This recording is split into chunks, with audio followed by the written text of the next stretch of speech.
welcome back to the Unlock a Life You Love podcast. My name is Dr. Tim Teel. I am the doc of Unlock, and with me, really, I have been looking forward to this interview for quite some time because Allison is so busy. It's ridiculous. But Dr. Allison Snowden is with us today, and I'm not going to introduce her. I'm going to let her introduce herself, who she is, where she came from, and so forth. But Allison, welcome to the podcast. Thank you so much for being here. Thank you, Tim, Dr. Tim. We had so much fun talking to each other, and I feel like we could talk for like 10 hours and like Yeah. just So dive super deep. So I'm if so excited if we to if we start. do too many podcast sessions here, we're just going to have to apologize up front because Allison and I are totally on the same wavelength. And let's get you introduced and tell you who Dr. Allison Snowden is. Tell us what your educational background is, and what it is that you do today. So, Perfect. floor is yours, dear. Perfect. So my educational background is I have my master's and my PhD in Chinese medicine. I also, at a very young age, did Reiki training, mastery, a lot of mind body training. And I went into, I got all the way through the highest level of training in Theta healing. And that is my favorite mind body technique with clearing the subconscious mind. And I also had a lot of training and internships in functional medicine, and I practiced that integrative medicine, so incorporating hormones, functional medicine, Chinese medicine, acupuncture, and also the emotional nervous system regulation and subconscious clearing. However, what I found out is that really the biggest driver of chronic disease is really the people's attachment system and their unhealed core emotional wounds, because those drive behavior, self-concept, which leads to people taking care of themselves or not taking care of themselves.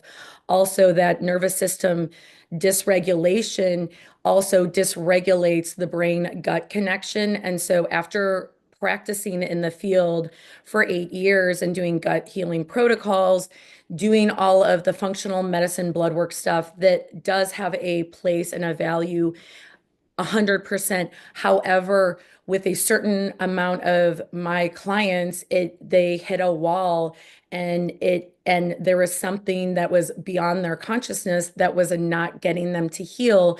And it wasn't that they didn't want to heal, but there was something deep below on like a very subconscious, unconscious survival-based system that was stemming from their childhood or traumatic events, which of course, when we're children or we're traumatized, that is not our choice. And so I saw this intersection in clinical practice of theory of going through all of these different, um, you know, gut protocols, testing, vitamin levels, MTHFR, like all of these different things, toxic load, doing all of this stuff.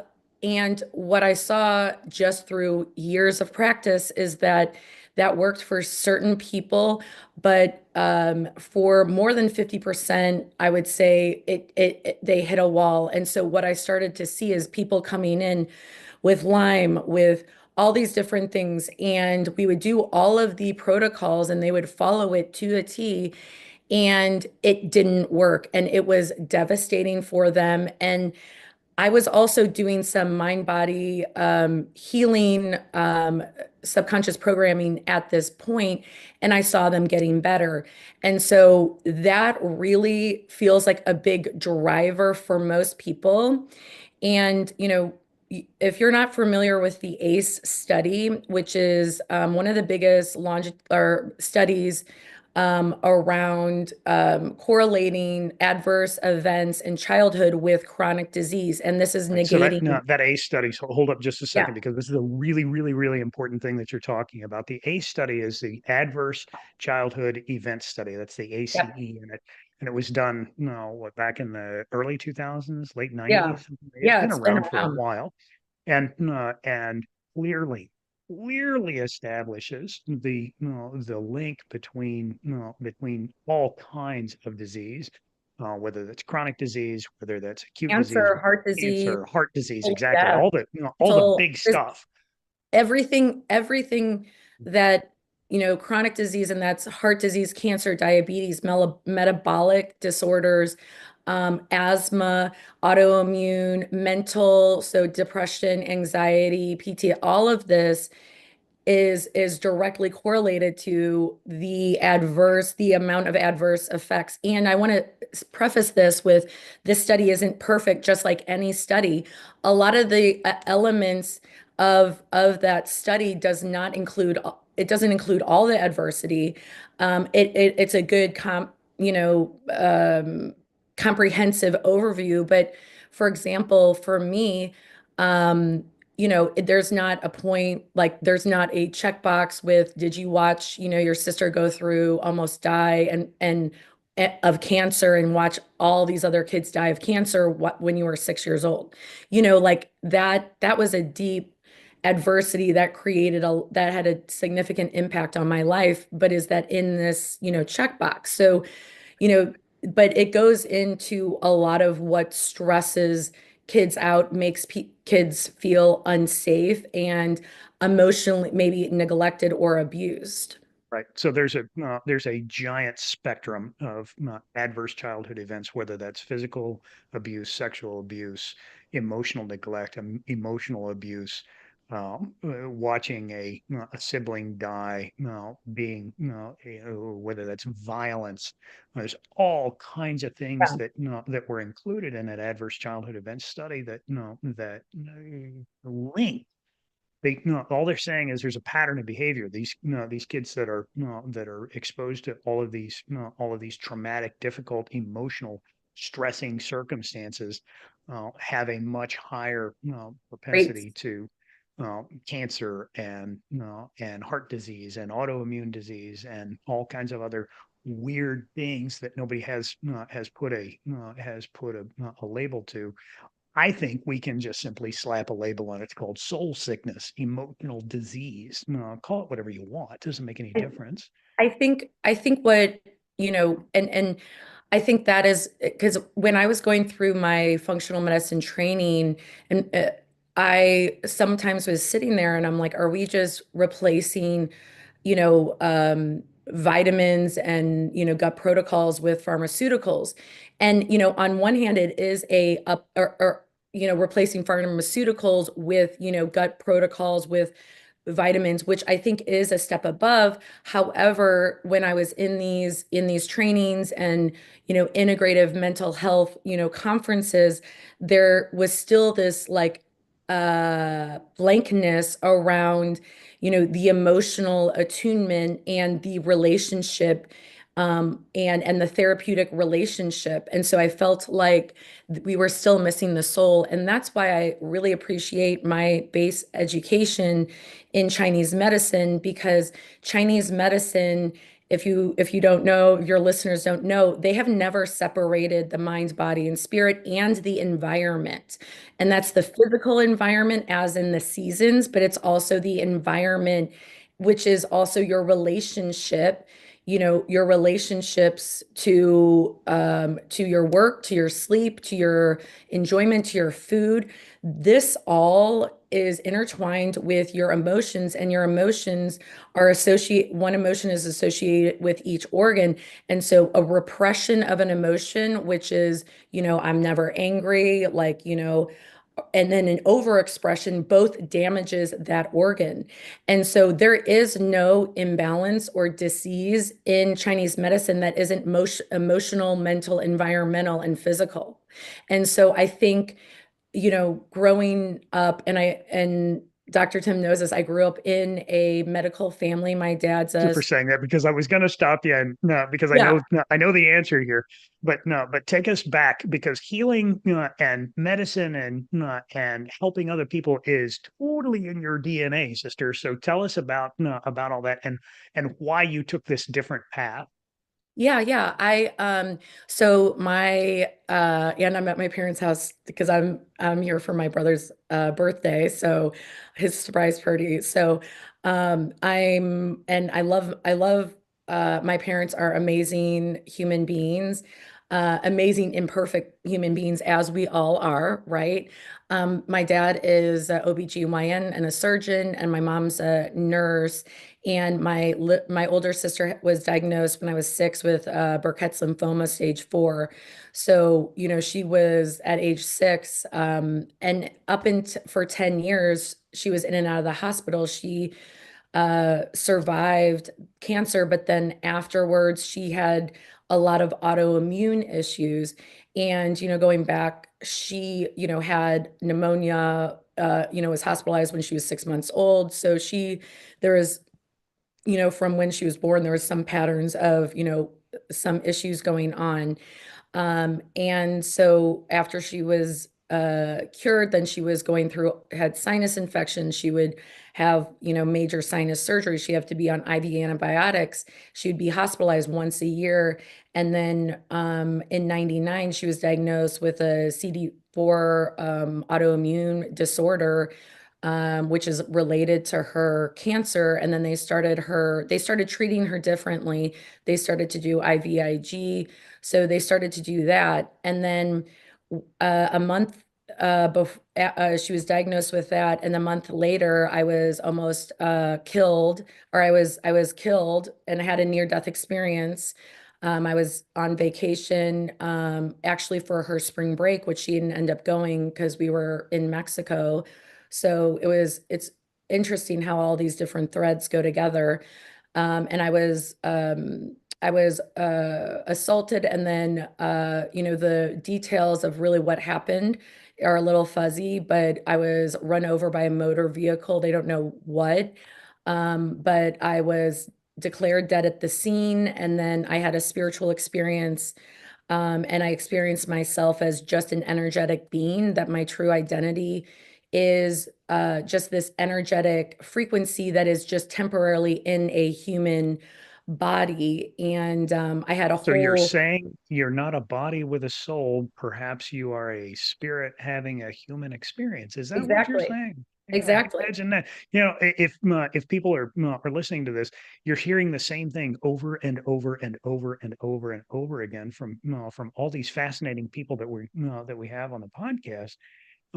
That when you look at yourself in a different light, everything changes in an instant. Okay, Yeah. these experiences that people are having, when we say, "I'm a body with a soul," there's a certain experience that comes along with that. When we say, "I'm a spirit having a human experience," there's an entirely different experience of this life that comes along with that statement. And what you're Yeah. going to hear next from this lady is exactly what happens when we come at life from that orientation. So sorry to interrupt you, but no, but yeah, I really want to make that statement very clear, because this is a very core of everything that we're talking about here on this podcast, is changing our orientation to ourselves, to our physical world, and to the spiritual, emotional, unseen, a non-physical world that is extremely real. In fact, it's more real than the physical experience that we're having. And what happens when we address ourselves as a spiritual, emotional, energetic being having a human experience? So go ahead. I'm sorry. Yeah, yeah, I think our identity, and I guess also our perception informs our physiology. And so I always call it remembering, because, and also I want to share with, anyone who's listening, I am not everyone. My understanding of this is that we all are from this, and we're all united in this energetic field of unconditional love, which is our true identity. And then when just in the process of incarnating here on earth, we kind of temporarily forget, and then it's this re-remembering. And I think everyone here on having a human experience, at some point, there is this remembering, or there is an event that triggers them to look inward and to find a deeper aspect, and actually a more truer aspect of who you are, which is And maybe is that experience usually a pleasant or an unpleasant one? mostly unpleasant. Mostly I mean, unpleasant, I was exactly. thinking, I was talking to one of my clients the other day, and we were doing some healing work because what I find myself doing a lot of is, you know, and this is kind of where I think my specialty is because of my experience. So I had, this remembering, and tell people that some people are like, well, what if people don't believe you? And I'm like, I don't really care because like I can like when they die and cross over, like, or when they have a near-death experience, like I pretty much will gamble like $100 million that they have that experience. I love it when atheists, I've talked at near-death conferences, and atheists are always turned over to this all-knowing because you can't deny it. But the thing that is very interesting about my NDE is that it happened in the context of extreme trauma and physical, sexual trauma and mental emotional trauma. And so the actual event that gave me this enlightened, awakened experience was then I had that and it was amazing. And I always feel like I got a great deal from it. I think the worst type of suffering is not knowing who and what you are and your connection to God. I think that is the worst suffering. And even though I suffered a ton of physical pain after, I think like that is that all of that, any pain, in this world or in this dimension can be healed or resolved or tolerated when you know and you have that channel open. Like it becomes so much easier. So some people I know just because of, and I'll just share like I was declared dead. I ruptured a tibial artery. I lost a lot of blood. I had to have emergency surgery in Mexico. They didn't really know because they didn't have any CAT scans. So if I was going to live or die or what was really going on, because they didn't have any of that technology. But shattered my mandible, my jaw in 4 different places. My humerus was like in 200 pieces. They had to use cadaver bone several times to rebuild it. Most of my ribs were fractured. My pelvis was fractured in 4 different places, and my tibia and fibula were double compound fractures that were, probably 6 inches on both sides, completely skinned. So I think when people saw me, and I was an athlete, I was at a high level of competition in hunters and English writing for my age. I was a runner. And so literally, I mean, I had drop foot. I couldn't move my big toe. I had nerve damage. I couldn't, I went from, the peak athletic to like, I couldn't even sit up by myself in just, in a day. And so I think a lot of people's perception are, from the human perspective is, oh, pity, sorrow, also fear that life can change. I think I triggered a lot of people's fear. And, a lot of people, when something bad happens to a good person, there's that just world theory where they somehow blame the victim. Oh, she shouldn't have been in a foreign, oh, she should have been walking by, oh, she was probably drinking. So a lot of times our ego tries to push people's pain and from witnessing, the vulnerability of the human condition. And, I think, being such an athletic, shining star, and then that happening really triggered people's insecurities at a very, I mean, how could it not, at a deep core level? And, I think that was hard for people to see. But like I was in and out of surgeries for about 2.5 years. I had to have, my bones did not, after a surgery, that's how badly they were broken, after having metal plates on, it would break. So I had to go through, I mean, very harsh physical therapy, 2.5 years. And then that was the start.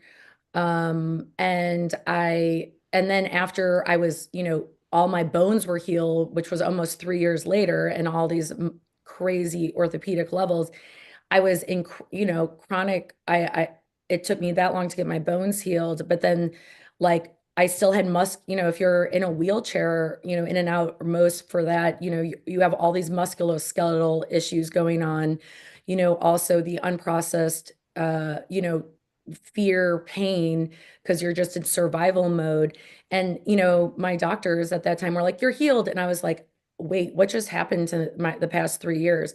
I, so I had a How lot old of were you when all this happened? 15. 15 years old. So this is way before you got started with Reiki and Chinese medicine and all the rest of that stuff. Well, the funny thing is, yeah, it was, but I was, even before that, when I was in eighth and seventh grade, and even when I was little, I would put my hands on my sister and I would teach her how to breathe. I would put, healing music on. I would rub her feet. So, like, I feel like I was doing that, healing way before, to my sister. Almost And like it was in your DNA, huh? totally, totally in my soul. So, um, and also so what I feel like a lot, I went to, my parents put me in therapy, talk therapy. I Back in the day, they didn't really understand PTSD. And I mean, that was a very traumatic, I mean, which kind of I hindsight look back and I was like, wow, I was heavily medicated, like tranquilized because I had such grief, and I would have nightmares of where I would wake up screaming, crying, 5 days it was really, a traumatized body is really it's some. And if you think about it, Dr. Tim, I think we've talked about this before, you know, like the interesting thing is that Western medical advances of, saving people's lives has actually opened up a portal of spiritual, going over and coming back, which is really interesting. And As our ability to treat trauma patients increases, and God knows all the wars that we have waged over the last 100 years has advanced that knowledge tremendously. But it has gotten us to the point where we can take a body that's been damaged as badly as yours was, and keep them alive and allow them to heal up. And obviously, those advances are not insignificant. But what it has also done is create provided a whole people new the problem. opportunity to come back. Yeah, and okay, be to the edge and beyond the edge of dying, and then return back to these damaged bodies, and carry on the remainder of their life, which has created an interesting dilemma here, and an Yeah, interesting portal, which is what you're talking about. Is saying, well, wait a minute, I got a glimpse of the other side here, and what I find so fascinating is you're not alone. I wish no, I wish your story was more unique. It's not. It is as common as dirt today. totally. And when you hear one near death experience, it's easy to say that, well, that's just a one off deal, and you hear another one and it's, well, that's another one off deal. When you hear 10,000 of these near Yeah, death experiences, and if you go onto YouTube or anywhere else on the internet, you will see thousands of these near death experiences. And guess what they all sound like? The same the story. love, the So, love. tell me about your story. Tell me about what your experience was in your near death Oh, experience. when I was on the other side, Hmm.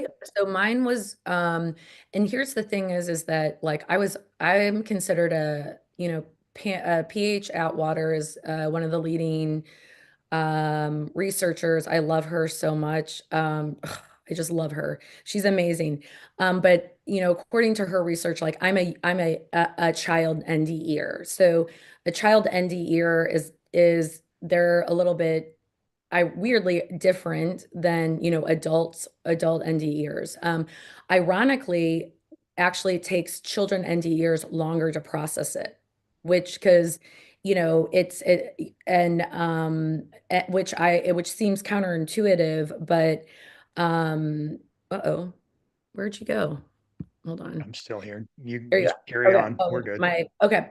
And so what I experienced was, I was in my body one moment and then I was out and I was way above. And I am not one of those NDErs who was very involved in what was happening at like, at the scene. I was way high. Like it felt like I could in the periphery see that like I was bleeding out and, I could feel the people around me, their feelings or their fear or their kindness. But like it was very like I wasn't really paying attention to it. It was kind of like if you have a TV on in the background and you're doing something else. And so I wasn't really involved in what was going on Earth's side. I didn't really care. Like I was like, woo, I'm up, I'm Free. free. I'm in this expansive state and my experience, I was not in a, and this trips some people up, I was not in a visual space. It was a energetic felt sense. And so it was not a visual space. It was just an energetic knowing. And I was just incubated in unconditional love. And it's whatever love you've felt here, ecstasy you've ever felt here, times a billion trillion times like 1,000 million, like 500 infinity.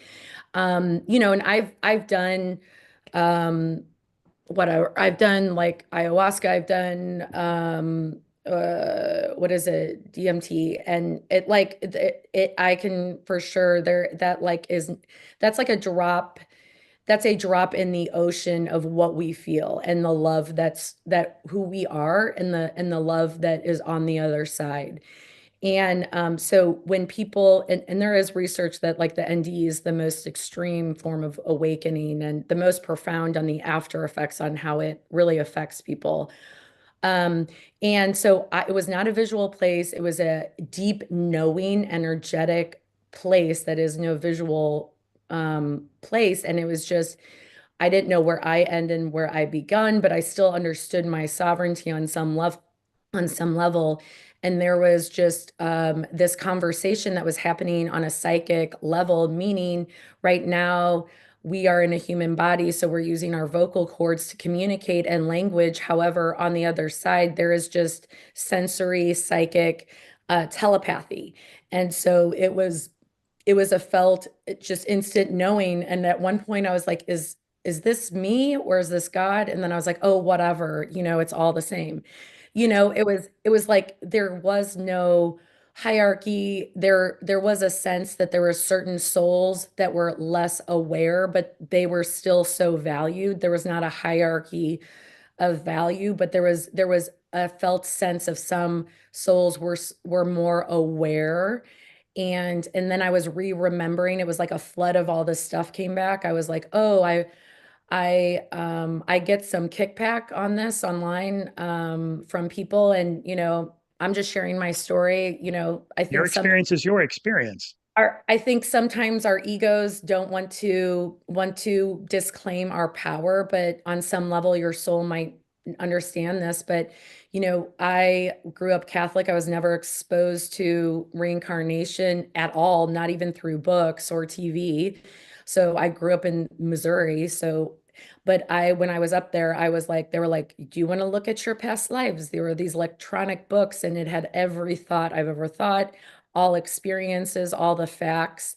So, and in between lives, I would, study, and then I would, decide on what I was going to master in that life. And so, I remembered that like I chose my parents for very specific reasons. And of course, that would come to bite me when I was, upset with them with dot dot dot, like my higher self is like, you chose your parents to teach you certain things. So like, like about, not like it was kind of, I was like, oh, but like that's the thing is that, our ego sometimes blocks us, and a good ego is a good thing. Some trauma survivors has like their ego is dismantled because of all the trauma.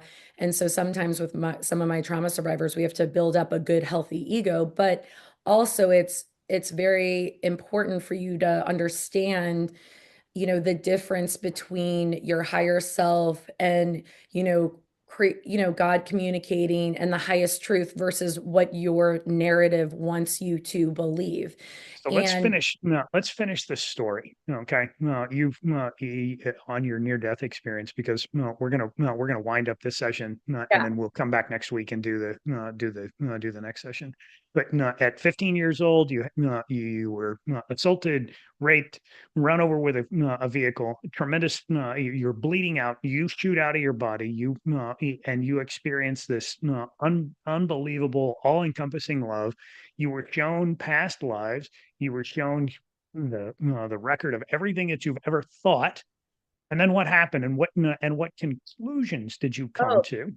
so yeah, and I guess I had pre-decided that I was going to come back. I was like, I had wanted to have this kind of awakening before I incarnated, which was very trippy because it's, this space is before is above all time.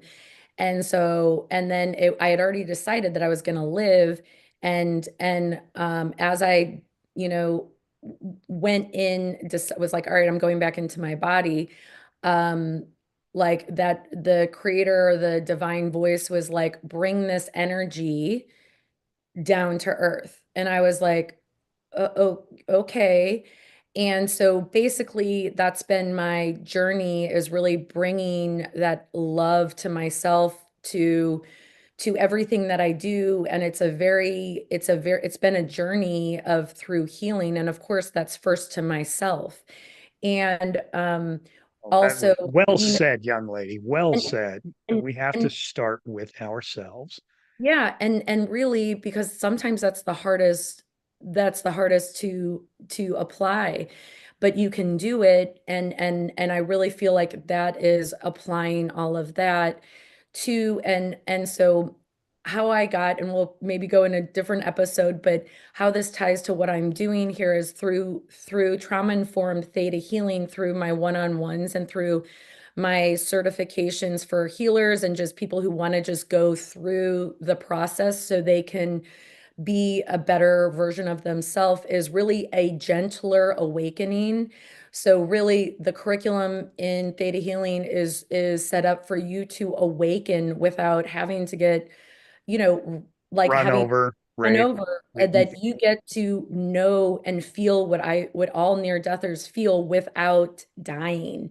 And this is a fantastic. process of healing, your limiting beliefs, your traumas, because once you clear all of that debris up from the lens of your perspective, you see that you are this bright, amazing light, this soul that is having this temporary human experience. And then you get to live from such a different perspective and create a life that is very aligned with your soul, which is the And truth of who you are. just like that, you help us to unlock a life you love. And Yes. hence the name of our podcast, and exactly why Allison Snowden is here to talk to us. So listen, we're gonna no, that was a fantastic introduction to what it is that that we are really here to talk to Allison about, which we'll get to in the next session. But no, we're going to cut it off today. I kept told everybody we're going to try and keep these segments to about 30 minutes or so, and we've overrun that today amazingly. No, but we're gonna shut things down for right now. This is Dr. Allison Snowden, episode 1. And no, we're going to come back. We're going to bring her back next week for yet another visit, and probably again and again and again, because she has a lot to teach. She has a fantastic story, and she has some fantastic things to teach here, and we're going to allow her to do that. So, Allison Snowden, thank you so much for being here on the Unlock a Life You Love podcast. My name is Dr. Tim Teel. I am the Doc of Unlock, and we'll talk to you guys next time. Thanks so much for being here. Bye. Thank you.